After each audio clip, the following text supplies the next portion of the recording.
In today's video, I'm going to teach you how to enable the waiting room feature in Google Meet. This is a simple yet essential tool for managing your virtual meetings and ensuring that only the right participants gain entry at the right time. Whether you're hosting a business meeting, a class, or a casual gathering, this feature adds a layer of control and security. So, let's dive right in and get started.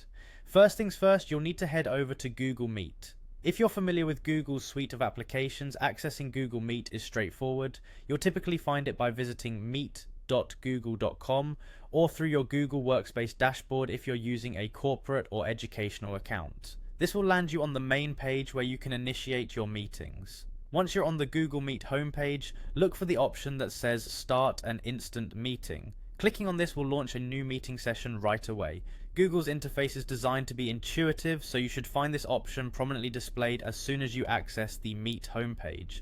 Click on it and it will quickly generate a new meeting with a unique URL. With your meeting now set up, it's time to move on to configuring the settings to enable a waiting room.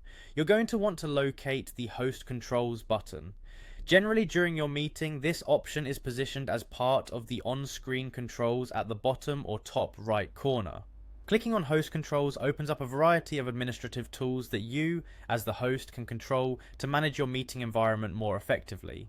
Now, look for the Trusted option within the Host Controls. In Google Meet, the concept of trusted participants automatically involves allowing entry without waiting for clearance. To create a waiting room-like environment, make sure the Trusted option is utilized correctly.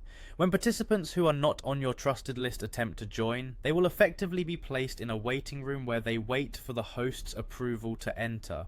It's important to understand this feature because it gives you control over who can enter the meeting without delay. And that's it, you've now enabled a kind of waiting room in Google Meet. This feature is incredibly useful for maintaining privacy and order during your meetings. Remember to communicate with your participants in advance, letting them know that they might experience a brief wait when joining. This can help set expectations and ensure everyone has a smooth experience. Thank you for tuning into this tutorial. With these simple steps, you're now ready to better manage your Google Meet sessions with confidence. If you found this guide helpful, be sure to check out more of our tutorials for additional tips on making the most out of your virtual meeting platforms.